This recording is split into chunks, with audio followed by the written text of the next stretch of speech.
तो जय हिंद फ्रेंड्स, कैसे आप लोग? आशा करते हैं आप लोग अच्छे ही होंगे। तो चलिए शुरू करते हैं आज का वीडियो। पहले हम लोग ये रिवाइज कर लेते हैं अभी तक ले हम लोगों ने क्या क्या सीखा है। हम लोग का चैप्टर चल रहा था वास्तविक संख्या, उसमें वास्तविक संख्या के जितना डिफिनेशन होता है वो सीख लिए हैं। परिमेय संख्या में कैसा कैसा क्वेश्चन आता है वो सीख लिए हैं। एक टॉपिक अब बच रहा था, बस वो परिमेय संख्या को साबित करना है ना। जो एक क्वेश्चन इसमें आता है कि √3 को साबित करें, √2 को साबित करें कि वो परिमेय संख्या है। आज की वीडियो बस यही है। उसके बाद हमारा वास्तविक संख्या वाला चैप्टर खत्म हो जाएगा। उसके बाद चलेंगे अगले चैप्टर में कि अब लगता होगा 1 दिन 2 दिन 3 दिन 5 दिन 6 दिन 7वां दिन में जाकर ख़त्म हुआ इतने। तो तुमको पहला चैप्टर था इसलिए जरी जरी करके पढ़ा रहे थे, है ना, कि ज़्यादा लोड न हावे। कि नौमा में तो पढ़ा नहीं था, बहुत दिन से पढ़ाई वाला गड़िया छुटल था, है ना। तो जरिया का एक पहले धीरे धीरे स्टार्ट करेंगे, उसके बाद न समझ रहे हो ना, एक बार हुई करेंगे वह गिर जाता। तो पहले धीरे धीरे स्टार्ट कर रहे हैं, ठीक है। चलो पढ़ो। तो आए हमको टॉपिक में क्या बताए थे, अपरिमेय संख्या को साबित करना, यही है। तो इसके लिए क्या क्या जरूरत लगेगा, छोटा छोटा चीज़ पहले हम उसको सीख लेंगे। उसके बाद हम लोग चलेंगे अपरिमेय संख्या को साबित करना। जैसे एक छोटा टॉपिक का नाम है परिमेय संख्या का मानक रूप। मानक रूप मतलब समझते हो, जिसको सब मानता है ना। इसका पैसे परिमेय संख्या का 2 रूप आता है। एगो देखता होगा हर और अंश, मतलब हर और अंश आपस में कट जाता है, वो मानक रूप में है। जब तक कटता है काटते जाओ, जहाँ कट के रुक गया वो हो जाएगा मानक रूप। कहना क्या चाह रहे हैं तुमको तो कुछ समझ में आ रहा होगा नहीं, हम समझाते हैं। देखो जैसे हम एक एग्जाम्पल लेते हैं 7/35 बात के मानो। तो बस ये मानक रूप है कि नहीं, इस चेक करने के लिए बस हमको इतना देखना है कि ऊपर नीचे कटता है कि नहीं। अगर कट गया तो नहीं है, नहीं कटा तो है। चलो चेक करो। 7/35 कितना आ गया, 1/5। तो बताओ कट गया था नहीं, तो ये वाला मानक रूप नहीं था। तो अब मानक रूप नहीं था तब क्या था, तो इसे बोलते हैं समतुल्य भिन्न या फिर तुल्य भिन्न। समतुल्य भिन्न या तुल्य भिन्न, याद नहीं रखो, कोई दिक्कत नहीं है। तो बोलो कि इसका मानक रूप क्या होगा। तो जहाँ ले काटता है काट दो, अंत में जो आंसर आ जाता है उसी को बोलते हैं मानक रूप। क्या बोलते हैं, मानक रूप। जैसे बताओ 3/21 मानक रूप है कि नहीं, चेक करो। ऊपर नीचे कट रहा है, 3 इकाई 3 9 3 सती 21, 3 सती 21 यानी 1/7। तो इसका मानक रूप क्या हो जाएगा, 1/7। बोलो आ रहा है समझ में? या फिर एक तरीका ये भी होता है कि अगर 2 संख्या दे ले, क्या दे ले, 2 को संख्या दे ले, मानक रूप में है कि नहीं, तो उसका ये भी देख लो कि सह-आभाज्य है कि नहीं। अगर अंश और हर सह-आभाज्य है तो मानक रूप में रहेगा, क्योंकि उसका HCF कितना आ जाता है, 1। तो वो तरीका है। तो सिंपल तरीका हम बोले कि ऊपरैला निचुइला नहीं कटे, जब तो क्या कहेंगे, मानक रूप। जैसे 3/8 देखो, तो इसको गौर से देखो, इस प्राणी को कट रहा है, देखो नहीं कट रहा है, तो कौन रूप हो जाएगा, मानक रूप में। ये पहले तो इसका एग्जांपल ज़्यादा नहीं रखो, बस इतना रखना कि अंश और हर में नहीं कटना चाहिए। जखने कटेल बंद ओखने मानक रूप। एग्जांपल बोलो तो 3/8 2/5 7/4 ये सब कौन रूप है, मानक रूप, स्टैंडर्ड फॉर्म अंग्रेजी में। अंग्रेजी में तुमको समझ में आता है नहीं, हमको समझ में आता है, दोनों एक नियन। तो इसलिए हिंदी में मानक रूप, ठीक है। चलो हम लोग मानक रूप सीख लिए। अब अगला क्या आता है, मानक रूप में क्या बोले, ऊपरैला निचुएला में कोई कटे नहीं। कटे का मतलब क्या था, उभयनिष्ठ गुणनखंडन, है ना। जैसे मान लो 7/21 कट रहा है, तो इसमें 7 × 1 भी लिख सकते हैं, इसको 7 × 3 लिख सकते हैं। तो 7 एक ऐसा संख्या हो गया जो दोनों में क्या है, उभयनिष्ठ गुणनखंडन है। कौन गुणनखंडन है, उभयनिष्ठ। उभयनिष्ठ मतलब जो दोनों में है। तो ये देखो यहाँ पे क्या है, 7 है। तो ऐसे हम इसको बोल सकते हैं, जिसके अंश और हर में कोई उभयनिष्ठ गुणनखंडन ना हो, कोई उभयनिष्ठ गुणनखंड ना हो। बोलो कोई दिक्कत है, मानक रूप किसको बोलेंगे? जिसका ऊपर और नीचे को अगर गुणनखंडन करे तो कोई उभयनिष्ठ ना निकले, एक को छोड़कर। कोई एक का है, एक सभ्य में रहता है, तो एक का कोई माए बाप नहीं है। जैसे हम बात करें 3/15, चलो करो, चलो 30/15 करते हैं, इसका कोई उभयनिष्ठ गुणनखंडन नहीं है, चेक करते हैं। तो 30 को अगर एलसीएम निकालेंगे क्या क्या आएगा? तो 2, 15, 3, 5, तो 2 गुना 3 गुना 5, ये सब करने बताए थे ना। हाँ, पिछले लेक्चर में सब बोले। 15 को करेंगे कैसे होगा? 3 गुना 5। अब देखो ऊपर नीचे में क्या कोई चीज़ सेम मिल रहा है? तो 2 का सेम मिल रहा है, एगो 3 एगो 5, तो ये दोनों इसका क्या हो गया? उभयनिष्ठ गुणनखंडन। कोई दिक्कत है? नहीं। चलो एक आकार देख लेते हैं, 48/32, इसमें उभयनिष्ठ गुणनखंडन है कि नहीं, चेक कर लेते हैं। तो 48 का क्या निकालना पड़ेगा? HCF 2 24 2 12 2 6 2 3, कितना कितना आ गया? 2 गुना 2 गुना 2 गुना 2 गुना 3, इसमें 32 का क्या हो जाएगा? 16 8 4 2, यही ना आएगा। देखो इसमें कितना उभयनिष्ठ गुणनखंडन हो गया? इतना। तो मतलब जो ऊपर नीचे में सेम सेम रहे उसे क्या कहते हैं? उभयनिष्ठ गुणनखंडन। इससे ज़्यादा दिमाग लगाना है। अगर उभयनिष्ठ गुणनखंडन आना बंद हो गया, 2 से 2 कटा, 2 से 2 कटा, 2 से 2 कटा, अंत में क्या बच गया? 3/2। अब इसको, इस रूप को क्या कहेंगे? मानक रूप। सिंपल लैंग्वेज में ऊपरेला निचवेला काट के जे बच जाए, ऊपर निचवेला काट के जे बच जाए, उसे कौन रूप? मानक रूप। कोई दिक्कत नहीं, समझ में आया मानक रूप? चलो एगो निकाल के तुम लोग देखो तो, 10/16 का मानक रूप लिखो, जल्दी से लिखो तुम फटाक सना। तो क्या करेगा? 5 दूनी 10, 8 दूनी 16, 5/8, आंसर खत्म। चलो अब एक टॉपिक और बच रहा है, वो परिमेय संख्या साबित करने के लिए। बाकी फिर हम लोग का मसाला तैयार हो गया है, बस उसको मिलाना है। ये वो क्या कहता है? यदि PA² को विभाजित करती है, क्या बोले? फिर से सुनो, यदि P कोई एक संख्या होगा, आभाज्य संख्या, A² को विभाजित करती है तो PA को भी विभाजित करेगी। तुम लोग ऐसे करने लगा होगा, ये कौची बोल रहे हैं, अदर बदर मतलब देखो क्या बोल रहे हैं। मान लो कोई A² नहीं है, कोई संख्या लो, से मान लेते हैं, मान लो यहाँ पे 2 है, P बराबर क्या है? 2 है। हम A² बराबर लेते हैं 36। 36 किसका A² हो सकता है? 6 का 36 होता है ना। तो अगर P इसको काट देगा, मतलब बोलो काट रहा है, 18 दूनी 36, तो गारंटी ले लेते हैं कि P जो है ना A को भी काट देगा, P A को भी। तो A मतलब क्या था? ये किसका स्क्वायर था? 6 का स्क्वायर था। तो यानी 2 जो है किसको काट देगा? 6 को भी काट देगा। देख लो, पल्ले पड़ा। फिर से देख लो, मान लो P बराबर हम 3 लेते हैं, A² बराबर लेते हैं 9 9 81, क्या लेते हैं? 81। लेकिन हमेशा A² के फॉर्म में आना चाहिए। A² मतलब 2 बार उसको गुना करना पड़ा है ना। तो आओ, तो मतलब P A² को काट रहा है, 27 दिया 81, यानी आंसर इसका कितना आ रहा है काटने के बाद? 27।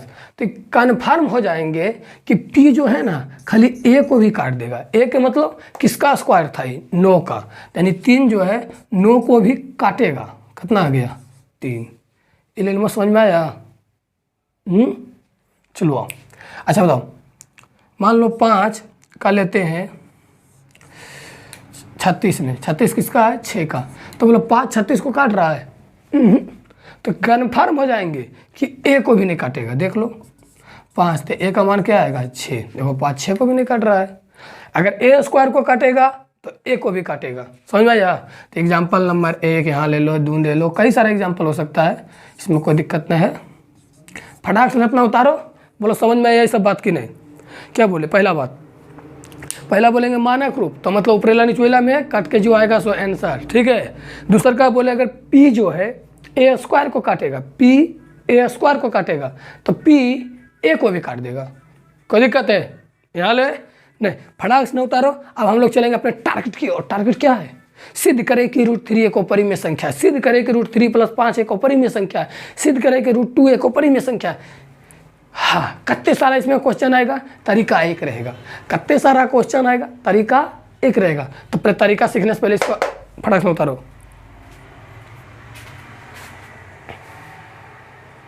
हाँ तो दोस्तों अब हम लोग चलते हैं अपने टॉपिक पर। देखो क्वेश्चन लिख के चला है, सिद्ध करे कि √3 एक क्या है, अपरिमेय संख्या है। पहला एकदम गौर से समझना, ठीक है। एक और लेंगे एग्जाम्पल, उसके बाद तुमका सब क्लियर हो जाएगा। चलो क्वेश्चन क्या बोलता है कि सिद्ध करे कि √3 एक अपरिमेय संख्या। कैसे करेंगे, हाउ देखो हाउ कैसे करेंगे। तो नूनू हमको तो पता है कि √3 एक क्या है, अपरिमेय संख्या। तुमको पता है कि ये क्या है, अपरिमेय संख्या है। रुक जाओ, गाड़ी की जाने दो।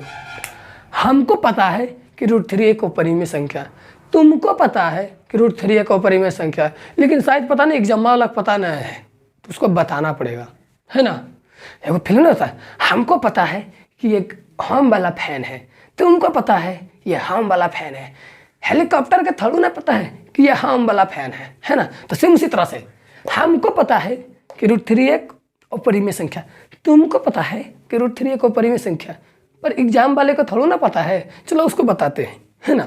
तो पहले हम लोग ऐसा करते हैं कि उल्टा मान लेते हैं। जैसे एकदम साधारण, तुम लोग तो एकदम ऐसा मानते तुम लोग को कि एकदम साधारण बुतरू, एकदम अच्छा बुतरू, पढ़े वाला बुतरू तो एकदम नहीं बदमाश हो, पढ़ते लिखते हो नहीं, लेकिन मान लेते, माना कि तुम शांत, सुशील, पढ़ने वाला, एकदम अच्छा से बोलने वाला, रहने वाला बच्चा हो, ठीक हो। तो उसी प्रकार उल्टा मानो, जो हो ने उसका उल्टा मानो। तो इसको ऐसे मान लेते हैं, यदि संभव हो तो, यहीं से शुरू करना है, यदि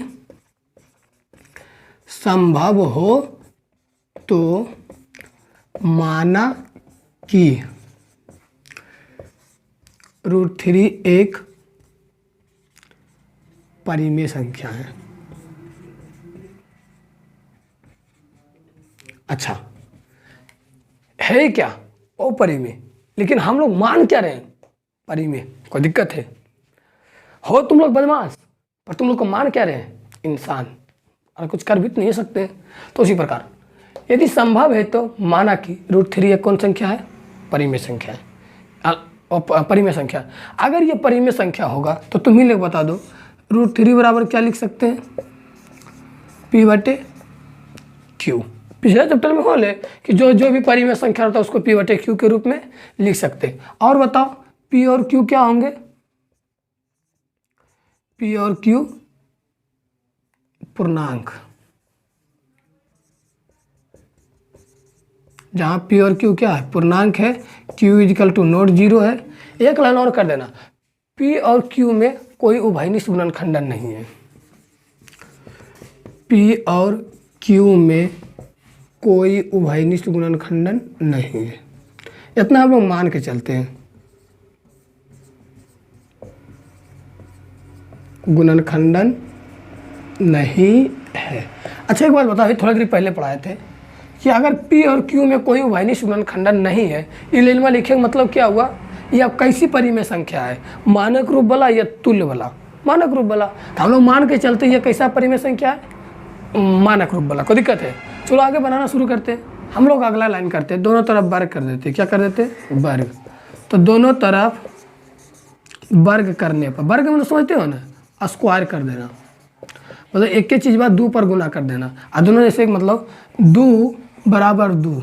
अब वर्ग करेंगे तो क्या हो जाएगा, 2 के स्क्वायर 4 बराबर 4, अगर स्क्वायर करेंगे तो 16 बराबर 16। लेकिन जब भी वर्ग किया जाता है तो दोनों देने, तो यही बात हम कहना चाह रहे, 2 बराबर 2 भी बराबर 4 के 4 बराबर भी, 16 के 16 भी बराबर।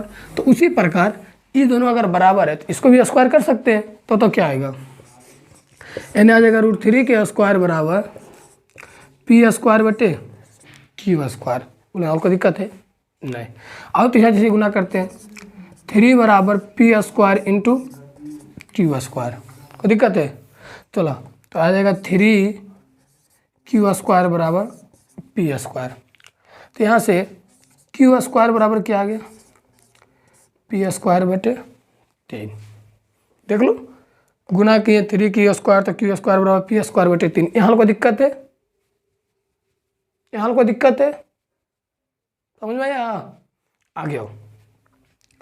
अब हम लोग क्या करेंगे, एक बात बताओ, 3 से भागा हम P² में दे रहे हैं तो क्या आ रहा है, Q²। जैसे 3 से भागा अगर हम मान लो 36 में देते हैं तो क्या आ गया 12, कुछ इस प्रकार आ रहा है। तो यानी 3 इसको विभाजित कर रहा है और ये 3 यहाँ किसको विभाजित कर रहा है, पी स्क्वायर को। तो चूंकि 3 पी स्क्वायर को विभाजित कर रहा है, 3 पी स्क्वायर को विभाजित कर रहा है। तो अभी पढ़ाया था अगर कोई पी ए को विभाजित ए स्क्वायर को विभाजित करेगा तो ए को भी विभाजित करेगा, बढ़ा देगा ना। तो 3 किसको विभाजित कर देगा, पी को भी विभाजित करेगा। यहाँ कोई दिक्कत है बोलो तो?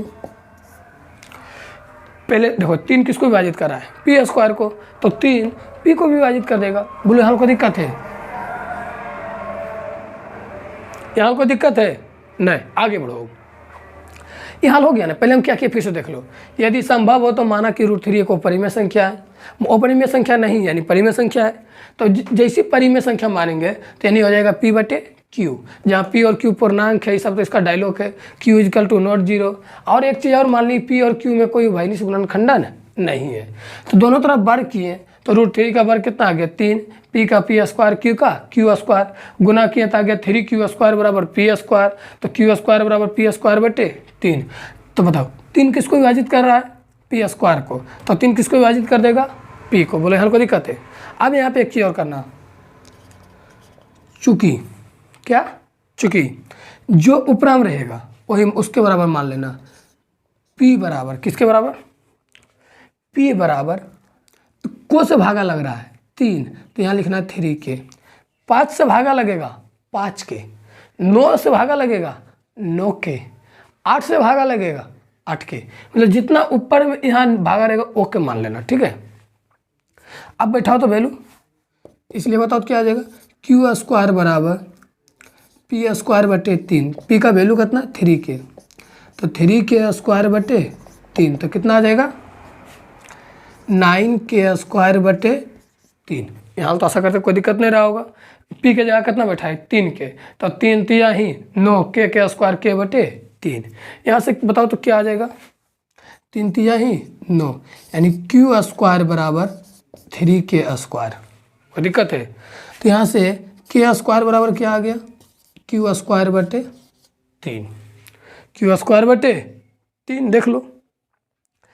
P बराबर को के माने 3K, तो 3 यहाँ पे बैठा दिए, तो 3 तिया ही 9K स्क्वायर, 3 तिया ही 9, उसके बाद 3K स्क्वायर/3। यहाँ कोई दिक्कत तो ही बोल, कोई दिक्कत नहीं। अब देखो हम क्या करेंगे, यहाँ पे फिर तुमको दिखाई दे रहा होगा 3 किसको विभाजित कर रही है, Q स्क्वायर को। यहाँ पुनः 3 किसको विभाजित कर रही है, Q स्क्वायर को।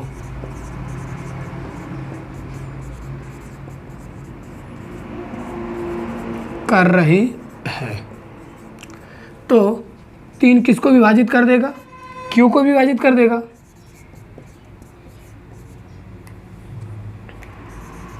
Q को भी विभाजित करेगा, बोलो कोई दिक्कत है? अगर 3 Q स्क्वायर को विभाजित कर रहा है तो 3 Q को विभाजित कर देगा। अब बताओ 3 P को भी काट रहा था, 3 Q को भी काट रहा था, यानी 3 दोनों में क्या आ गया, उभयनिष्ठ आ गया। क्या आ गया, उभयनिष्ठ। हम पहले मान के चले हैं कि कोई उभयनिष्ठ नहीं आना चाहिए, कोई उभयनिष्ठ नहीं आना चाहिए। यहाँ तो उभयनिष्ठ आ गया।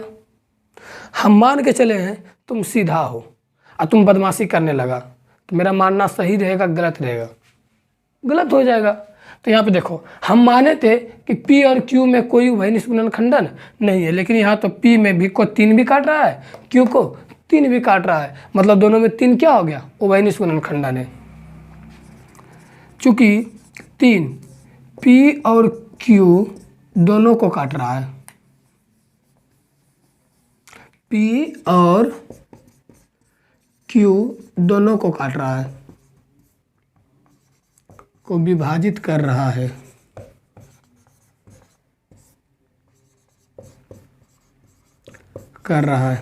इसलिए 3 क्या हो जाएगा, P और Q में उभयनिष्ठ हो जाएगा।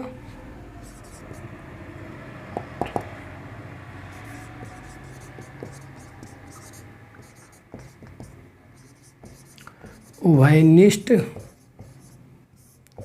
गुणनखंडन है। अच्छा, हम यहाँ पे अभी एक नया चीज़ ला दें कि P और Q में तीन उभयनिष्ठ है। हम लोग माने कोई उभयनिष्ठ नहीं है, तो या हमारे अनुसार आया कि हमारे विपरीत आया, हमारा विपरीत आया, यह विरोधाभास है। क्या है?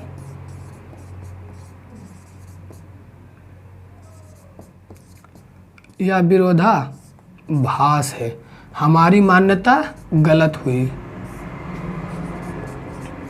हमारी मान्यता गलत हुई। बस इतनी सी बात था। यह विरोधाभास है। विरोधाभास मतलब जो हम लोग माने उसके ही क्या आ गया? अपोजिट आ गया। हम लोग माने कि कोई उभयनिष्ठ गुणनखंडन नहीं आएगा, लेकिन यहाँ तीन दोनों में क्या आ गया? उभयनिष्ठ गुणनखंडन। उभयनिष्ठ गुणनखंडन मतलब तीन इसको भी काट रहा है, तीन इसको भी काट रहा है, तो यानी कोई उभयनिष्ठ गुणनखंडन नहीं है। आ गया। तो यह विरोधाभास है, हमारी मान्यता गलत हुई। अतः जब हमारी मान्यता गलत हो गई तो इसको परिमेय माने था, परिमेय रहा होगा? नहीं। क्या हो गया होगा? अपरिमेय। अतः √3 एक क्या हो गया? अपरिमेय संख्या है।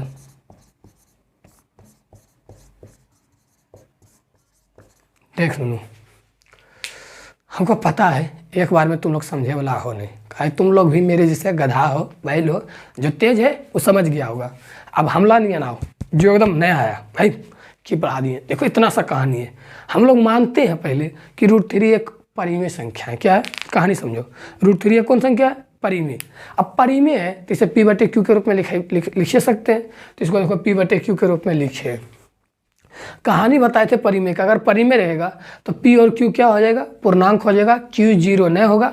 एक लाइन और हम मान लिए कि P और Q में कोई उभयनिष्ठ गुणनखंडन नहीं है, यानी कौन रूप में है? ये मानक रूप में है। उसके बाद जब हम दोनों तरफ वर्ग किए, क्या किए? वर्ग। तो √3 का वर्ग 3 आ गया, P का वर्ग P² आ गया, Q का वर्ग Q² आ गया, तिरछा तिरछी गुना, तो 3Q² बराबर P²। तो यहाँ से Q² बराबर P²/3। तो P 3 को विभाजित कर रहा है कि नहीं? तो उसी 3 P को विभाजित कर देगा। 3 अगर P² को विभाजित कर रहा है तो 3 P को विभाजित कर देगा। हम देखो अब एजा पर एक लाइन और रास्ता याद रखना कि यहाँ जो से भागवा पड़ल रहेगा वो वे मान लेना, ठीक है। जैसे यहाँ को से भागा पड़ल है 3, तो माने P बराबर 3 के। अगर यहाँ पे रहता 5 तब P बराबर 5 के, ठीक है। तब यहाँ आ गया, देखो तो आगे फिर बैठाते Q² बराबर P²/3। P के जगह पे 3 के माने है ना, यहाँ पे लिख दो माना है ना। तो यहाँ आ गया 3P²/3, तो 9K²/3, 3 3 3K², तो Q² बराबर 3K², तो K² बराबर Q²/3। पुनः 3 जो है Q² को विभाजित कर रही है। किसको विभाजित कर रही है? देखो ना, 3 Q² को विभाजित कर रही है, तो 3 Q को भी करेगा। अब 3 P को भी कर रहा था, Q को भी कर रहा था, यानी दोनों में क्या हो गया? ये उभयनिष्ठ हो गया। और जैसे उभयनिष्ठ हुआ तो हमारी मान्यता क्या हो गई? गलत हो गई। या कैसा कंडीशन आ गया? विरोधाभास वाला। विरोधाभास मतलब हम बोले तुम सीधा हो, तो बोलता नहीं हम तो बदमाश हैं। हम क्या है? बदमाश है। तो हो बदमाश। अतः √3 एक क्या संख्या है? वो परिमेय संख्या है। अब तुम लोग इसको उतारो, एक क्वेश्चन और लेंगे, उसका तुमको समझा देंगे कंसेप्ट।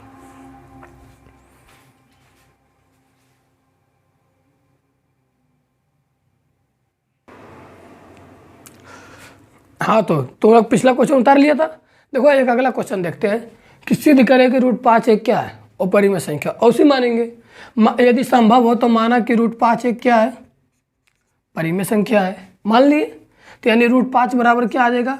P/Q आ जाएगा, जहाँ P और Q पूर्णांक कोई उभयनिष्ठ गुणनखंडन नहीं। सेम कंडीशन चलेगा दोनों तरफ क्या करने पर? वर्ग करने पर। तो यानी √3 की जगह पर यहाँ क्या हो जाएगा? √5। तो √5 के स्क्वायर 5, तो यानी क्या आ जाएगा?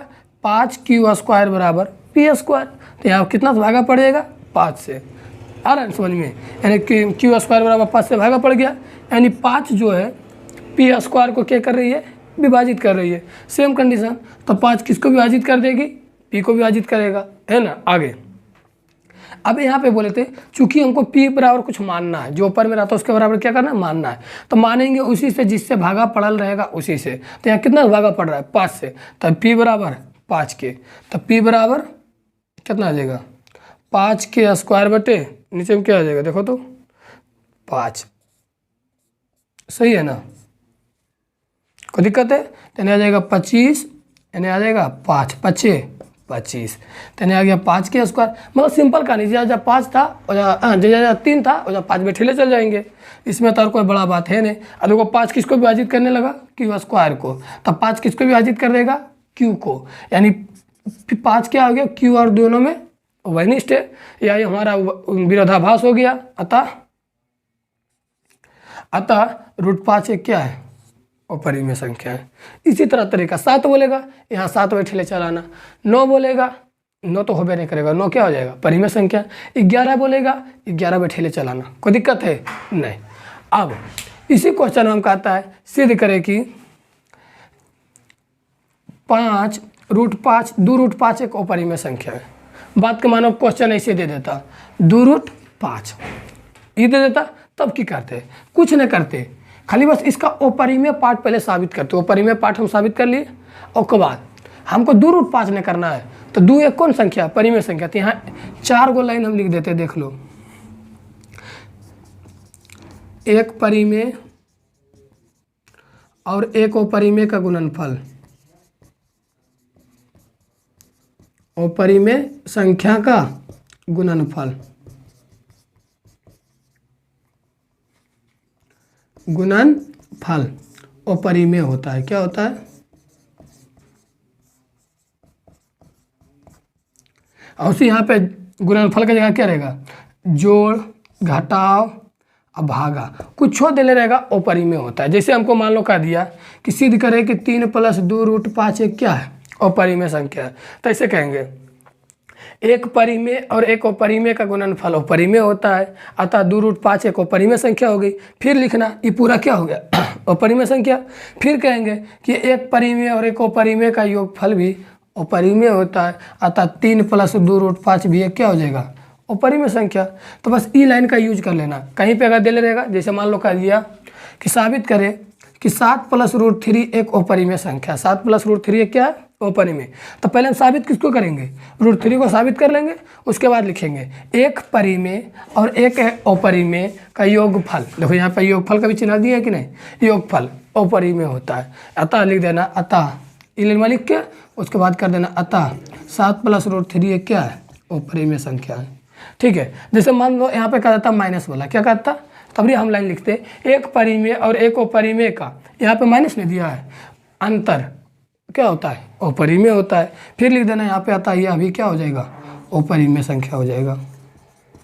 कहानी समझ में आ रहा है अभी क्या करना है। जैसे हमको बोलेगा 5√2, तो यहाँ पे हम साबित क्या करेंगे, √2 एक अपरिमेय साबित कर लेंगे, जो रूट वाला रहेगा उसको साबित करेंगे, ऐसे करके यहाँ यदि संभव हो तो √2 को साबित करके और लिखना एक परिमेय और एक अपरिमेय का गुणनफल क्या होता है, अपरिमेय होता है। तो चलो तुम पूरा एक्सरसाइज बना लेना। अभी एक्सरसाइज क्या हो गया, खत्म। उसके बाद मिलते हैं अगला चैप्टर में। अब अगला चैप्टर कौन सा शुरू करें, जैसे चल रहा है चलने दे, अगला बहुपद में चल जाते हैं। ठीक है, तो अगला चैप्टर हम लोग का आएगा क्या, बहुपद। तो बढ़िया से पढ़ाई करते रहो, क्वेश्चन बनाते रहो। ओके, मिलते हैं अगले वीडियो में। ठीक है, तब तक के लिए जय हिंद, तब तक के लिए जय हिंद। उतारो छुट्टी।